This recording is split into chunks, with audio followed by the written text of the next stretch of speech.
But my grandfather owned this place. And he sold this piece of land here to my parents. And they built the house. And there had been a house there years ago, but they cleaned out all the cellar hole and everything else, rebuilt. And of course, it was during the war, and had a hard time getting things, so they put up a little cottage next to the house there, which was supposed to turn into our garage, but never has. And we stayed there while they were working on the big house.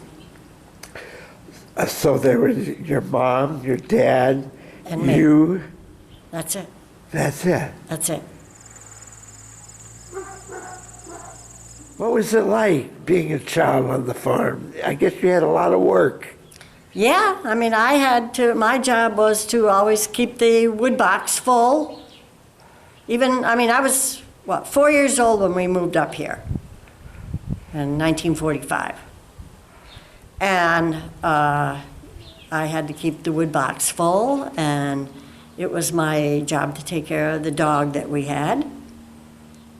And, I always liked helping my mother do things, in the house, cooking and things like that. And of course, it wasn't too long before I was in school all day.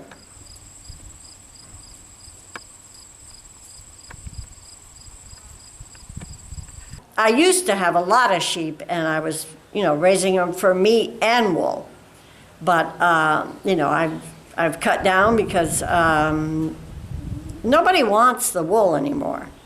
Well, you make things out of the wool, don't you? Yeah, we do. What I get, from shearing them, we send it and we have it processed and everything so that, we can use it to make hats, mittens, sweaters, socks, whatever. And, but, as far as being able to sell it, when I had 30, 35 head of sheep, we could sell the wool and still keep what we wanted. But, there's very, very few places that will buy it anymore.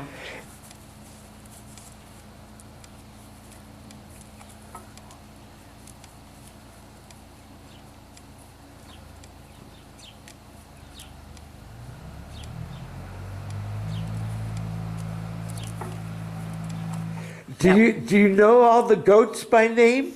Oh, yeah. Is that right? Oh, yeah. I look at them and I can't tell one from the other. If you see them every day and you handle them every day, you know who they are. Is that right? Yeah. Do they each have their own personality? Yes, they do. Some is good, some isn't. What's your secret to handling them? Persistence. You have to be persistent with them? Yes, you do. You do. You have to be very persistent with them, and they have to learn that, they learn when they're young that, they're going to do what you want, not what they want to do. Yeah. What happens when they don't want to do what you want them to do? We have a fight.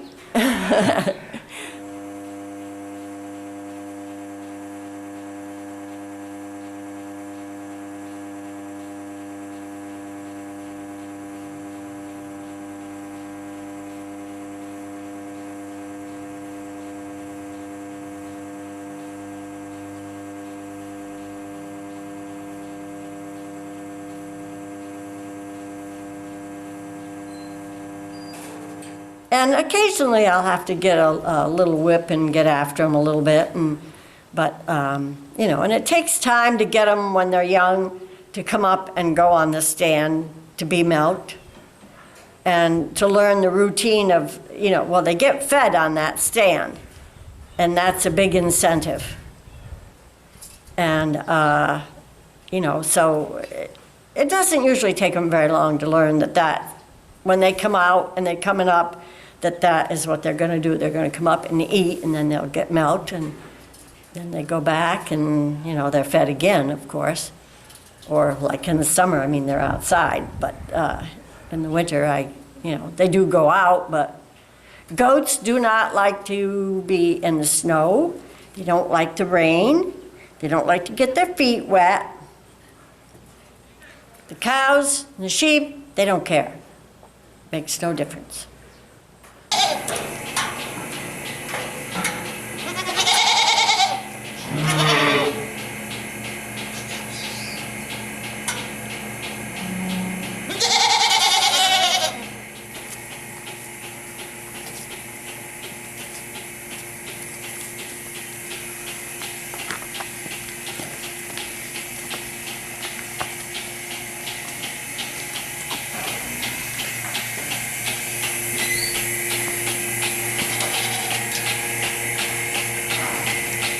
Come on, Jen.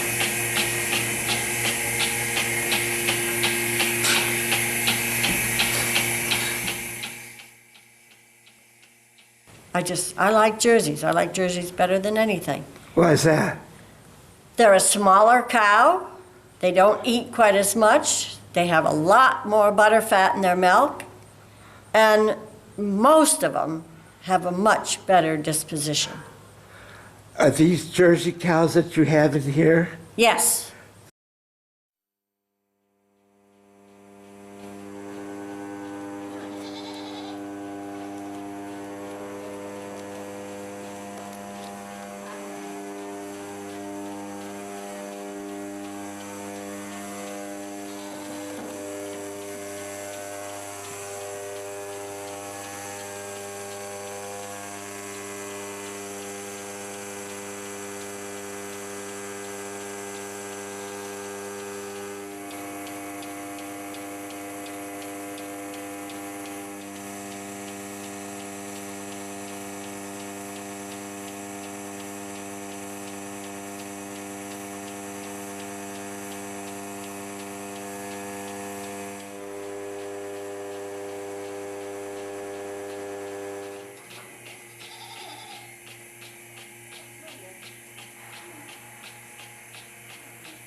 Are you still going to let me watch you make cheese this year?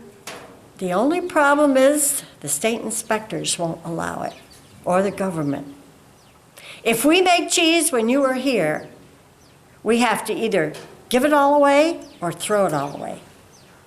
We ran into that when we used to teach cheese making, because my friend that taught me to make cheese from England, she would come back and we would do it every year in the spring of the year for 5, 6 weeks. And well, we used to have them bring their own containers and whatever cheese they made, they could take home with them. And we'd tell them what to do with it and all that, so that then they would have it. But if we do that now, they said, I just checked with him again last week, and he said, no, he says, if you do that, you either gotta give it all away, throw it all away, or use it yourself right away. Can you briefly tell me the process of making cheese? Yeah. How does it go? Yeah. You start with the milk from the goats. Or the cows. Or the cows. Whichever one you're making. Uh-huh. And then you have to heat it to at least 86, 88 degrees. And then you set it. You have a rennet and a culture that you use. It's culture first and then the rennet. And you have to mix them well together and everything. And then it has to set for at least an hour. Just, you don't touch it at all. And then after that, you have to cut it all. And it ends up being in like little 1-inch square pieces. And, you mix it, stir it up well and everything else, and just let it set in between and do it several times of stirring. Can you show me the room where you make the cheese? Yes. Is that I can. okay? Sure. Okay. Right in.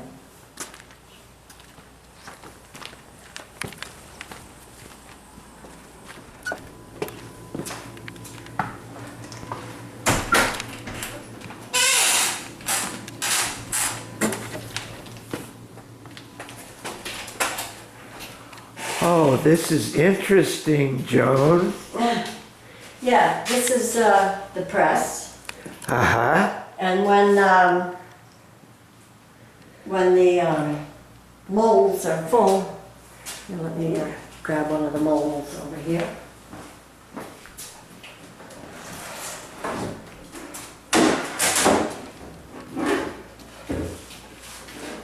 See, this is what the cheese is put into. Uh-huh. They have a liner, and there's a thing itself, and then the top has a netting on that as well. And then after the curds all go in where you want them, this goes on top of it. It's called a follower. And then you put them underneath the press here, and you let that down on, I can do that. Okay.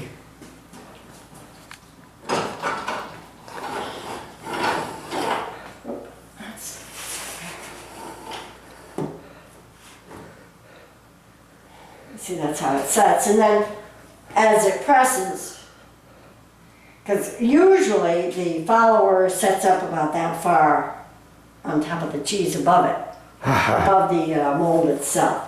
And then when they start pressing down, you just raise these and keep adding weight to them. You put them up wherever you want them. So, what is the purpose of that? To press the moisture out? Yes, to push the whey out of them. And that's why you have to turn them in here every single day, a couple times a day at least. And the first couple of days, if you can do them 3 or 4 times, you're even better. And then, these are the weights that we put on them. And they're, they're heavy. They're not, I don't know if you want to lift one.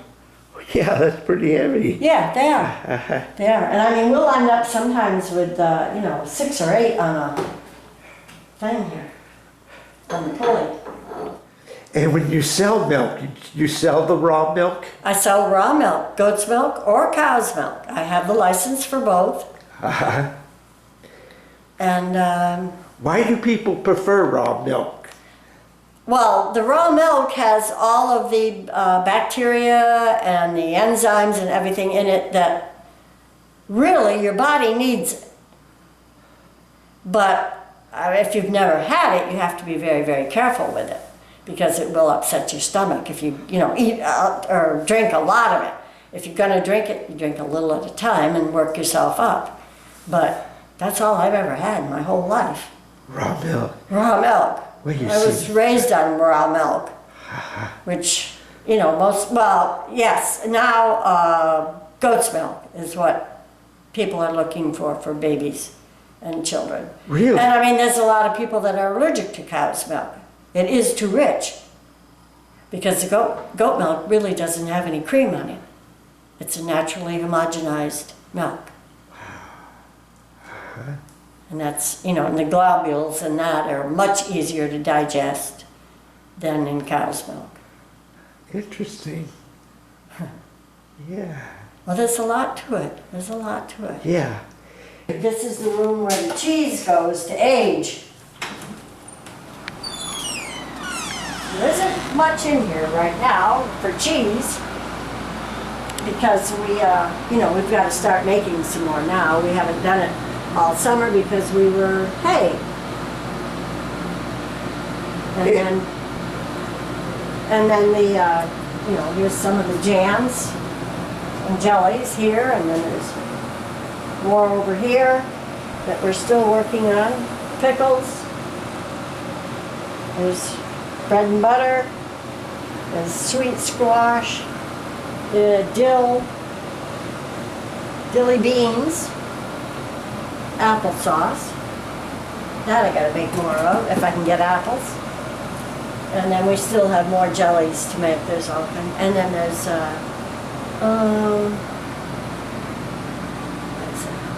jalapeno jelly there.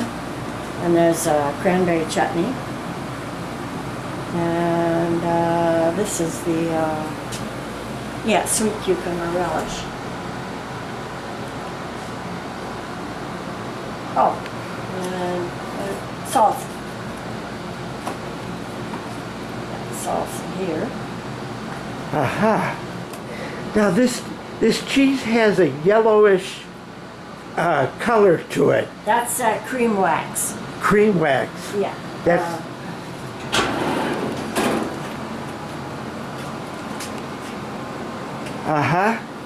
and you just smear that on the cheese? Yeah, I have a paint. It is a paintbrush, but it's a very fine paintbrush. And you take it and you put that on them and let it dry. And if there's any cracks in them or anything, which you can see this one did have, you try to fill them in. And then it seals it up, and they're fine. And they'll last, forever. And then when we cut them, they're in packages like this.